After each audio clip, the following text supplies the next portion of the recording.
Boa noite a todos. É com prazer que eu dou início às nossas reuniões do CPET novamente, nesse segundo semestre.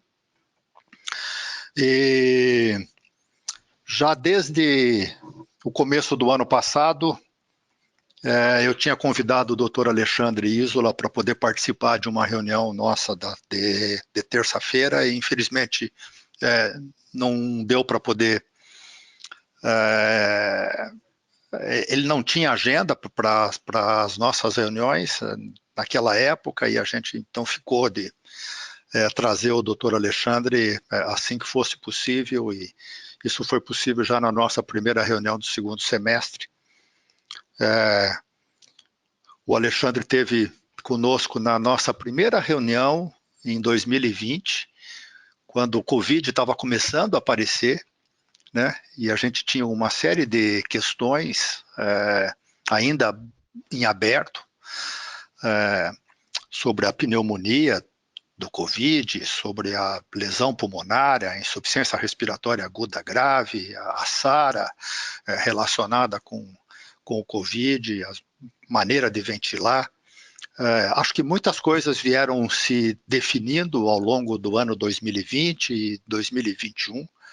Hoje já existe muito mais segurança em estabelecer algumas estratégias de suporte respiratório nessa doença. E nós passamos por períodos muito ruins aqui, acho que como o Brasil inteiro, né, em alguns momentos com mais de 200 pacientes no nosso grupo internados com Covid grave. As coisas melhoraram bastante, né? Mas ainda tem muito doente com Covid, ainda tem muito doente em ventilação mecânica com Covid, e acho que é apropriado a gente revisitar isso agora num outro momento. Então, como eu disse anteriormente, nessa primeira parte da nossa reunião de terça, nós vamos fazer duas revisões, baseadas nas revisões do UpToDate. A doutora Bruna vai falar sobre o suporte respiratório no doente não entubado, e depois o doutor Dani no doente entubado. Nós vamos abrir para um pouco de pergunta entre uma apresentação e outra, algumas reflexões, e depois, no segundo momento, nós vamos daí tentar aproveitar ao máximo o doutor Alexandre na apresentação de fundo. Ele não vai ter nenhuma apresentação formal, mas temos um conjunto daí de perguntas e de considerações a serem esclarecidas pelo Alexandre depois na segunda parte, na nossa reunião magna. Ok? Eu vou fazer uma apresentação do Alexandre depois, mas assim, a princípio o Alexandre, eu convivo com o Alexandre há mais de 20 anos. O Alexandre, ele é pneumologista e intensivista, e tem uma participação grande na história da ventilação mecânica, dentro da AMIB. Para a medicina intensiva, ele é uma das pessoas mais importantes da nossa sociedade, né? Ele hoje, ele junto com o Péricles, numa época lá atrás, eles desenvolveram o VENUT. Hoje ele ainda continua presidindo o VENUT avançado, né, o VENUT 2. Várias dessas revisões que vocês veem, de consensos, o Alexandre sempre participou. Nesses consensos que a AMIB publicou com alguma regularidade, nesses últimos meses, o Alexandre foi quem capitaneou essas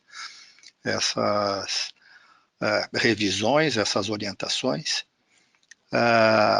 Então, o Alexandre tem uma história importante dentro da AMIB, ainda tem muito ainda a poder contribuir. Ele vai ser o próximo presidente do Congresso Brasileiro de Medicina Intensiva, agora em novembro, desculpa, né? O Alexandre que está dirigindo isso. Então vai ser um prazer poder ter você, Alexandre, e a gente vai poder tentar te aproveitar ao máximo agora entre as nossas reuniões e posteriormente. Obrigado, Álvaro. Obrigado. Bruna, então estamos nas suas mãos, Bruna, para a primeira apresentação, por favor. Bom, então, boa noite, eu sou a Bruna, estou no terceiro ano da especialização em terapia intensiva e hoje o que eu vou apresentar é uma breve revisão do up-to-date sobre o cuidado respiratório no paciente crítico e não entubado. Essa revisão foi liderada pelo Dr. George, que é um médico da universidade lá da Pensilvânia, que é pneumologista e intensivista. Então, a gente sabe que a maior morbidade e mortalidade por Covid-19 é basicamente pela pneumonia que leva a SARA. E quando meu paciente não está entubado, eu tenho algumas formas de suporte respiratório, que são a oxigenação com sistema de baixo ou de alto fluxo, a VNI e algumas outras terapias. Então, a nebulização, quando indicada, e o que aqui eles chamam de terapia de resgate, que é a prono. Para todos os pacientes hipoxêmicos, a prono espontânea está indicada. O que os autores orientam é que seja feita uma prono espontânea de basicamente 6 a 8 horas no dia, e essa prona melhora a oxigenação de forma transitória, mas ainda não tem nenhuma evidência que ela evite a intubação, que ela acelere a recuperação pulmonar ou que ela reduza a mortalidade dos pacientes. Os estudos que a gente tem até agora são estudos de coorte pequenos. Existe uma meta-análise publicada com 16 estudos, que envolveu ali 364 pacientes, mas essa meta-análise não comparava os pacientes que fizeram prona com os que não fizeram. Então, a evidência é fraca. Além disso, a OMS orienta como um alvo de oxigenação para esses pacientes, inicialmente, manter uma saturação maior ou igual a 94% e depois acima de 90%. Sempre lembrar de usar a menor oxigenação necessária para manter uma saturação entre 90% e 96% e evitar a hiperóxia, porque a gente sabe que também é maléfica para os pacientes. Aqueles pacientes que necessitam de pouco oxigênio, ou seja, um sistema de baixo fluxo de até 6 litros por minuto, o mais orientado é que seja utilizado o catéter nasal.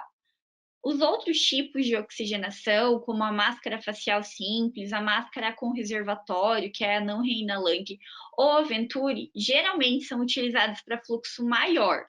Mas, quando meu paciente precisa de um fluxo de 10 a 15 litros por minuto, o que os autores indicam é que seja usado a cânula nasal de alto fluxo. Por quê? A cânula nasal de alto fluxo, ela fornece oxigênio em uma fração maior, de uma forma mais confortável e mais segura, porque a titulação é mais precisa. Sempre lembrando que conforme eu aumento o fluxo de oxigênio do meu paciente, eu aumento a aerosolização do ambiente. Então, aqui, como a gente pode ver, a cânula nasal normal, o catéter nasal que a gente usa até 6 litros por minuto. O oxigênio que eu forneço por ele se mistura com o ar do ambiente. Então, eu tenho uma diluição desse oxigênio e eu não sei qual é a titulação precisa dele. Já na cânula nasal de alto fluxo, essa mistura é mínima, então eu consigo titular melhor qual é a necessidade do meu paciente. Sem falar que na cânula nasal de alto fluxo eu consigo reduzir o espaço morto anatômico. Já os pacientes que precisam de um suporte de oxigênio avançado, ou seja, com um fluxo maior, de 6 a 15 litros por minuto, ou que apresentam algum grau de esforço respiratório, eu tenho 3 opções: utilizar o catéter de alto fluxo, utilizar a VNI ou intubar. Os autores orientam que sempre seja iniciado com métodos não invasivos, mas que isso não demonstra nenhuma evidência na literatura de que possa evitar a intubação.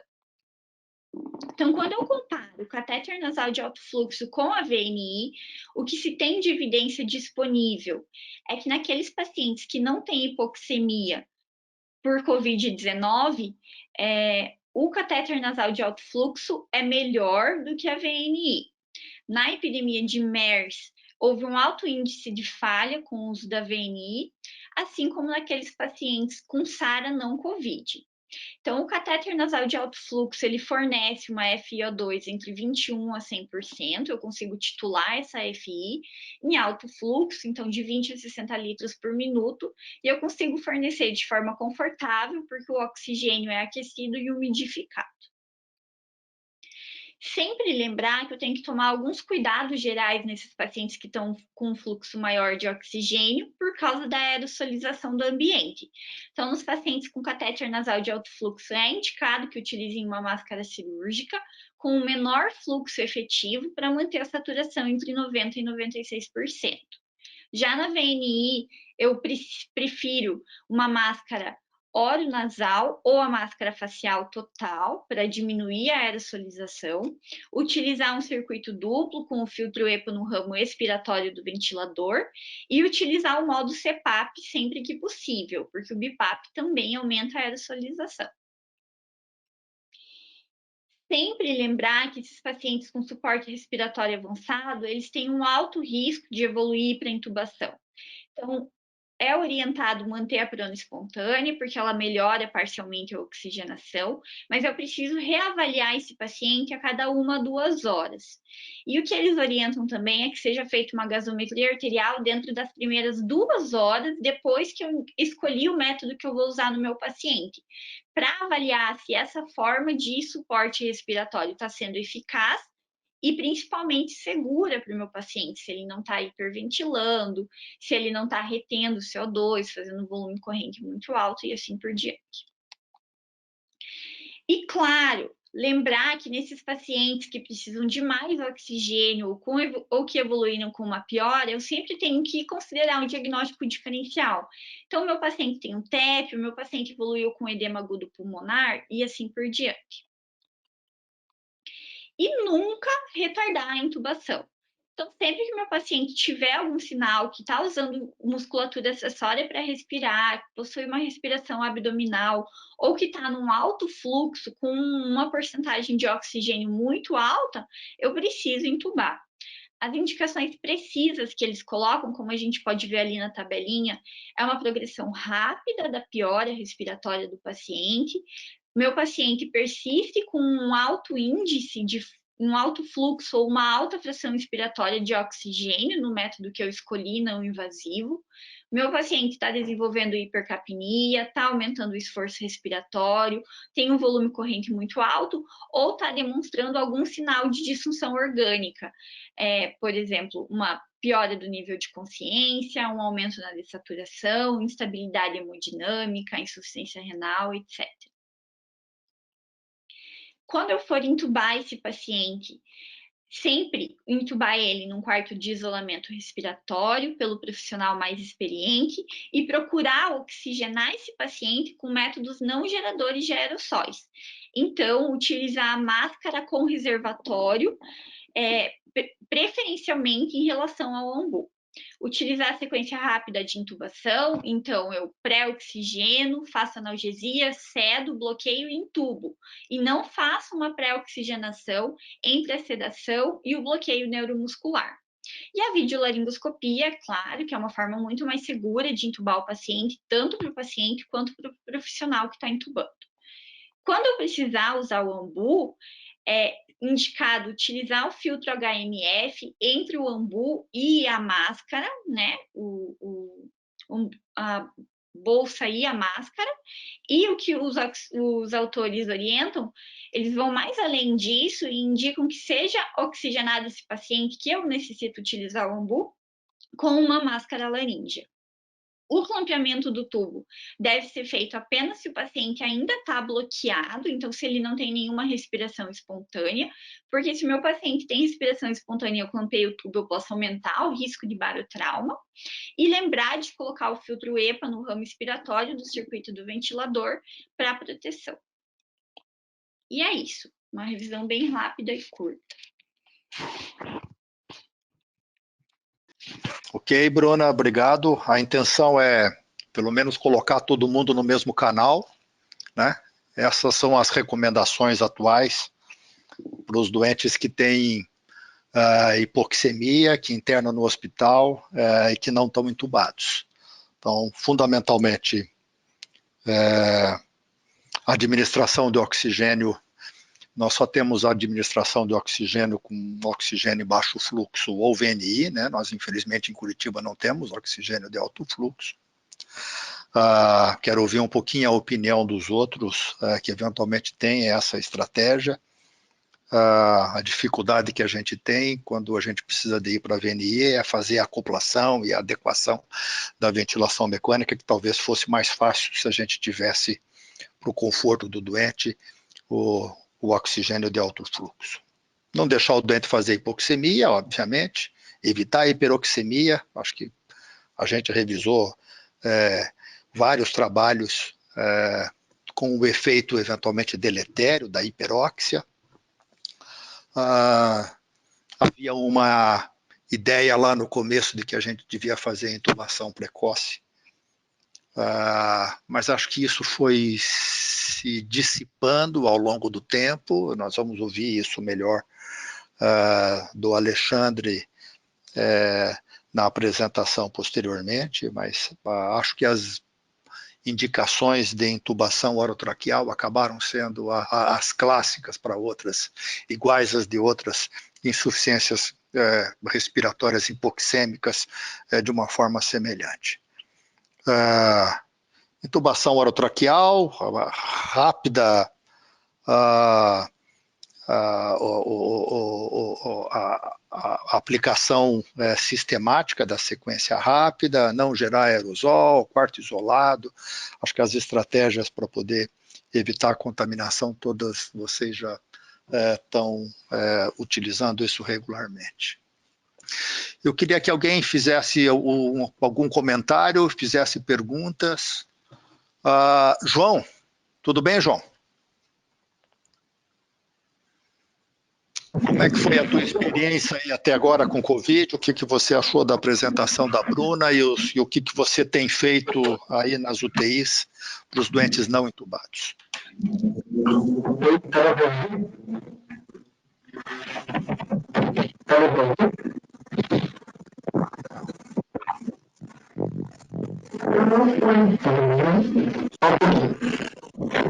Não, acho que o som não está bom outra vez, João. Acho que é alguma coisa com a tua conexão, provavelmente. Deixa eu ver um pouquinho. Glória, tudo bem, Glória? Quanto tempo? Fico um mês aí sem te ouvir, já sinto falta, Glória. Tudo bem? Tudo bem, doutor? Boa noite. Então, achei a revisão bem boa, bem prática, né? Direta. Acho que o Covid é difícil falar que ele trouxe ver o lado bom disso, porque acho que para a gente aprender novas coisas e mudar as nossas práticas, acho que a gente não precisa passar por uma situação dessas. Mas sim, ele trouxe saldos positivos para a gente pensar outras formas, né?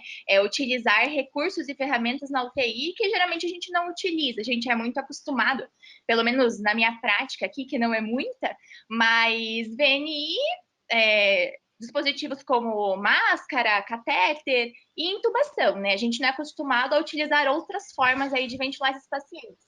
E num cenário de escassez de recursos, em que a gente não tem tantos, às vezes, ventiladores disponíveis, ou mesmo vendo o cenário de que intubar os pacientes, às vezes, se a gente puder evitar isso, a gente pode melhorar a sobrevida do doente, a gente utilizar outros recursos é algo fundamental. E acho que isso é algo que a gente vai levar para a nossa prática depois que a pandemia passar, né?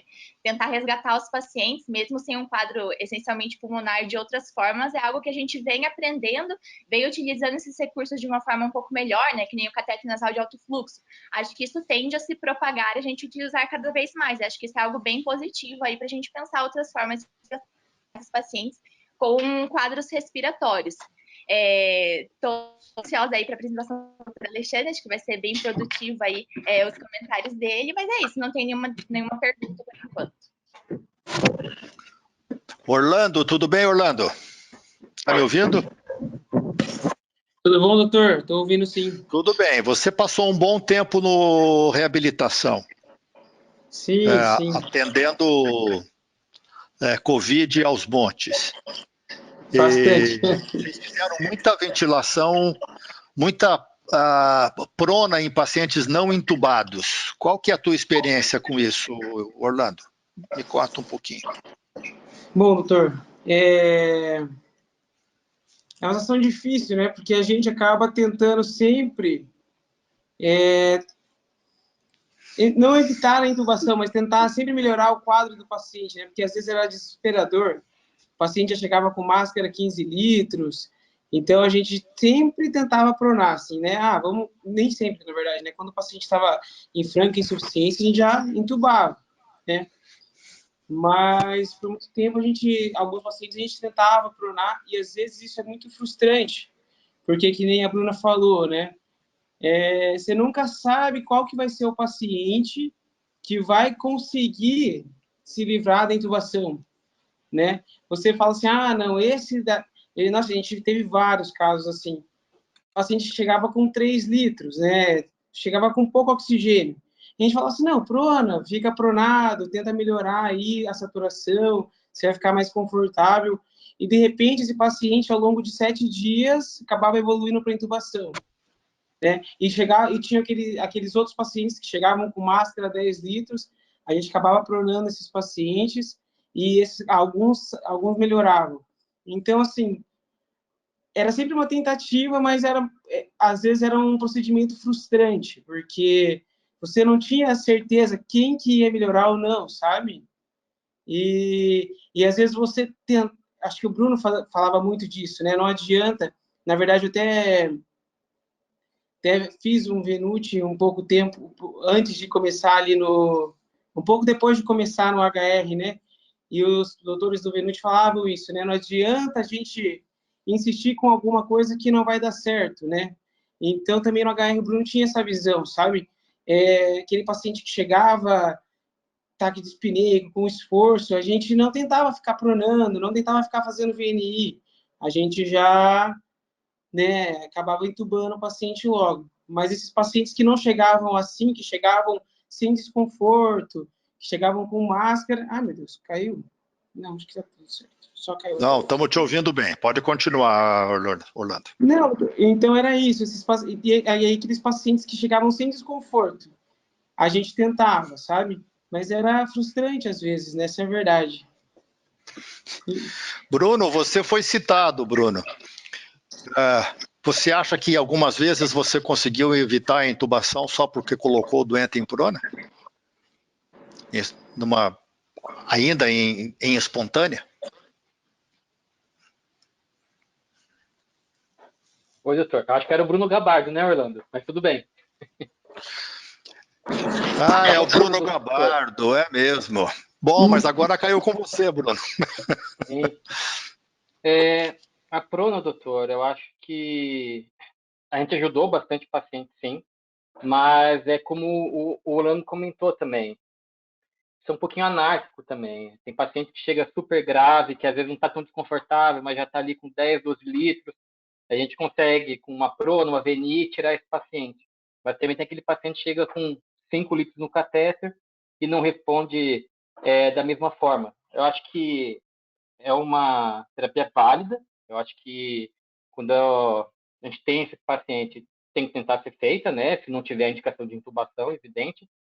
Mas também tem que ser usado com cautela, né? Eu acho que a gente tem que ficar bem atento a esses pacientes. Qualquer sinal de que realmente aquilo não vai dar certo, é proceder com intubação e fazer a ventilação protetora e ofertar o que tem de melhor aí para o paciente.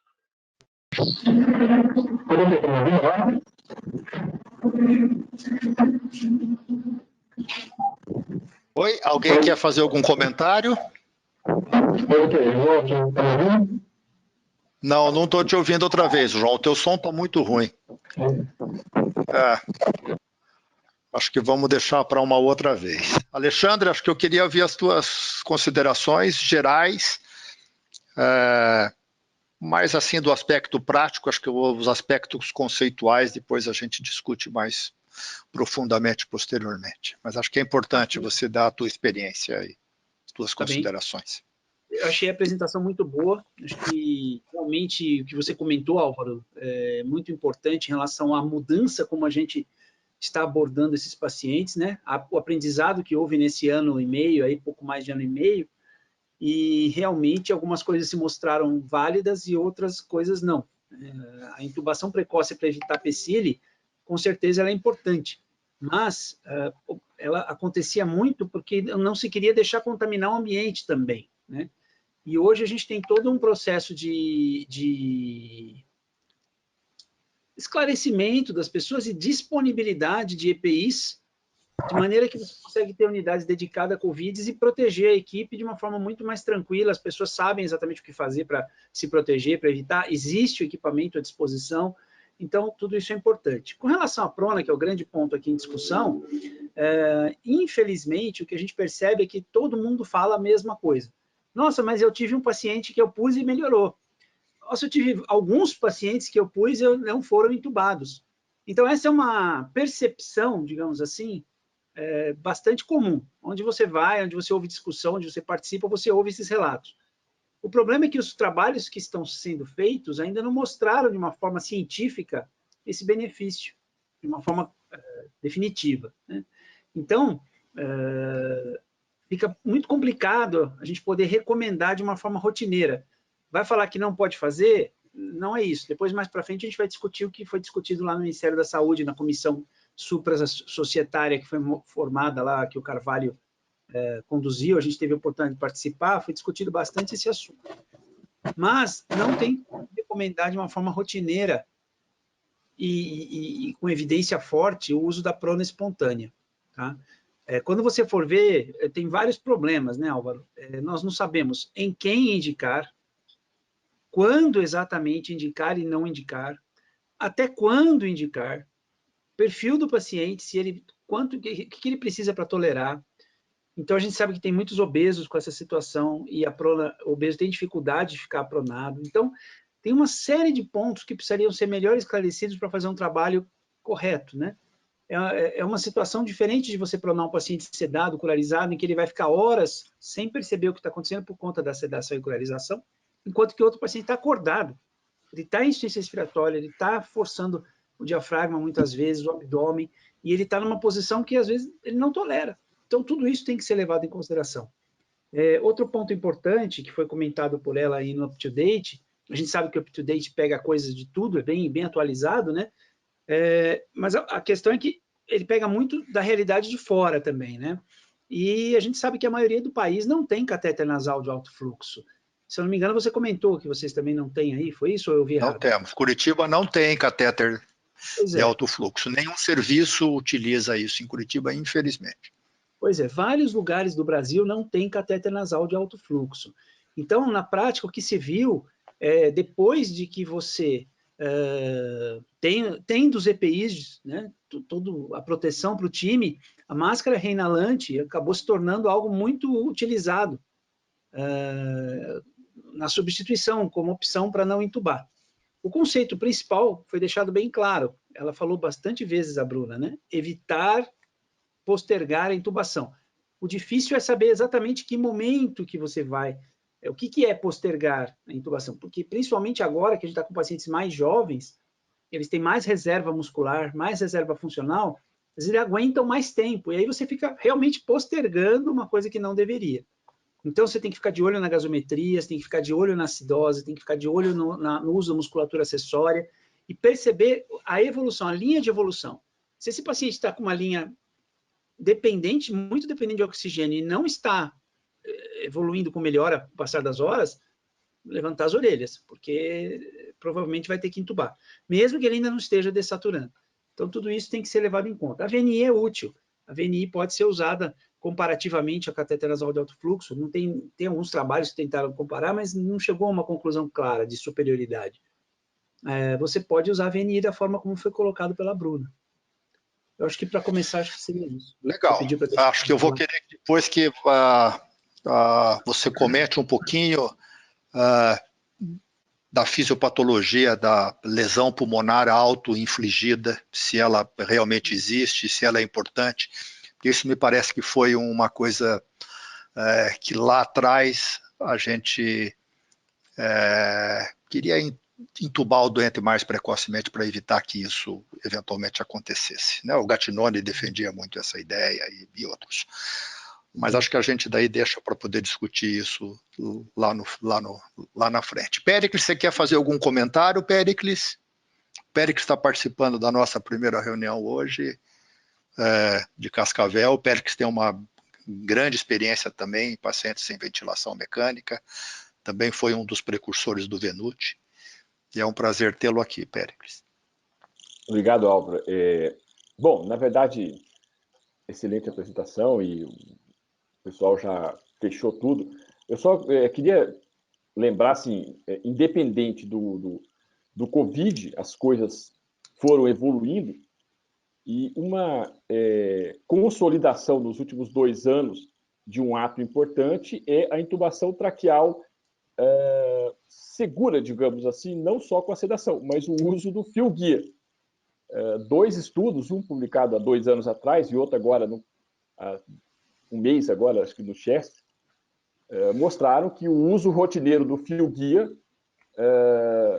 diminuiu a chance de falência, digamos assim, da intubação.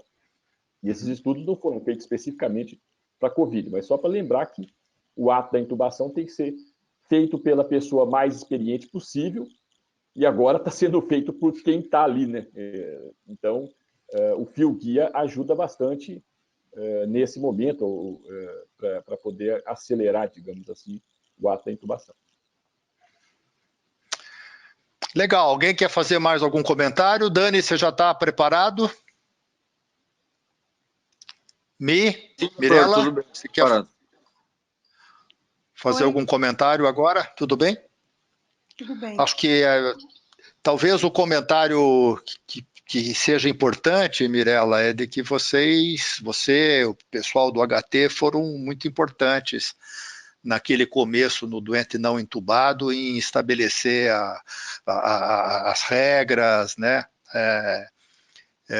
De como evitar o surgimento do aerosol, a contaminação, a obrigação do quarto isolado, e até lá atrás, como o Alexandre falou, talvez intubar precocemente ajudava a controlar em grande parte a contaminação, que era um medo, ainda existe, obviamente, esse medo, mas na falta dos EPIs e dos fluxos e das UTIs, só de doentes com Covid, parece que foi fundamental lá atrás, né?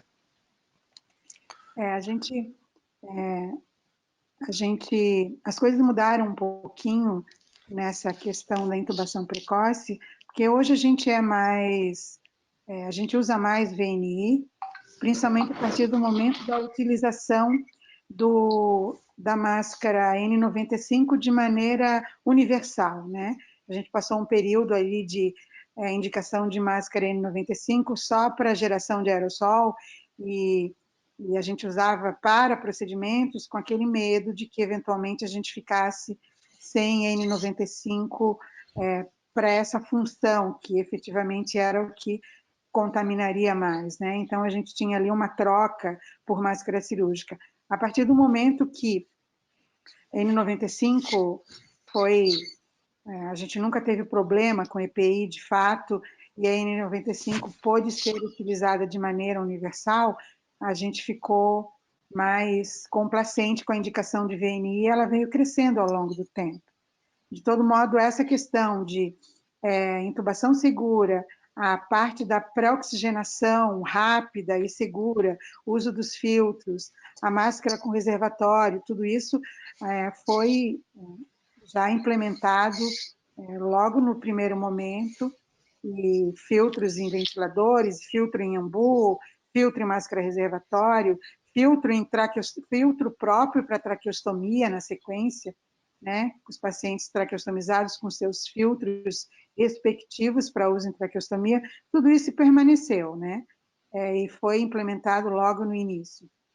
A gente, de fato, teve o nosso juízo, vendo os casos de contaminação posterior, poucos são, pela nossa avaliação, de causa raiz, os médicos da linha de frente na UTI, contaminados na UTI. A gente teve muito mais contaminação social e contaminação até de pacientes, de médicos que trabalhavam na UTI não Covid, do que nas nossas UTIs Covid, né? Então, mas a VNI realmente foi uma questão que a gente meio que ficou proscrita no início e que acabou sendo incorporada posteriormente. A gente não tem UTIs com pressão, leitos com pressão negativa, né? E a prona espontânea é outra questão, né? A gente está na tentativa, e a tentativa não tem tido sucesso, de incluir pacientes com prona espontânea. Nós temos um estudo, Alexandre Péricles, randomizado, para pacientes que têm relação PO2 e FO2 acima de 200, de prona espontânea, grupo controle e grupo prona, um estudo, uma coorte prospectiva e randomizada, mas a gente, um ensaio clínico, na verdade, a gente não tem, a gente conseguiu incluir até hoje 26 doentes, por vários motivos, assim, por essa percepção subjetiva dos médicos que atendem, que o doente melhora com a prona. Então, a gente encontrou uma resistência de randomizar e não pronar os pacientes que estavam no grupo controle, inclusive da equipe médica, né? Então, isso é importante que fique claro que não há estudos que comprovem que elas evite intubação e piore o prognóstico, você não colocar um doente você deixar de colocar um doente na posição prona. E, na sequência, essa questão da pronação, ela virou uma questão discutida socialmente, né, na comunidade. A gente começou a receber pacientes que pronavam sozinhos, de casa, que já estavam pronando em casa, pronando na UPA, todo mundo se pronava. Né? Você escutava no telefone, eu escutei famílias falando, não, ele está de bruço em casa, parece que está melhor, não precisou vir para o hospital por enquanto, oxímetro em casa. Então, encontrar um doente que já não vinha pronando e um doente que quisesse entrar num estudo com a possibilidade de entrar no grupo controle foi ficando cada vez mais difícil, assim, né? Mas esse até é um estudo que a gente tem que rediscutir, porque ele parou aí com 26, 27 doentes, mas que acho que essa questão, ela precisa ser esclarecida, de fato. Subjetivamente, a gente viu, a gente atendeu centenas e centenas de doentes, e eles referiam melhora subjetiva, e a gente via também queda de frequência respiratória, paciente pronando, querendo pronar e tal. Mas é importante, eu acho, essa definição para o futuro, né? Tem vários trials de prona espontânea lá no trials.org em andamento, e porque tem um potencial de se estender para outras situações clínicas, eventualmente, de pronação, que não o COVID, outras SRAGs, contusão pulmonar, enfim, né? Então, seria um estudo importante, um ponto de interrogação importante a ser definido ainda, na minha opinião, sabe? Acho que basicamente era isso que eu queria comentar. Valeu, Mi. Obrigado.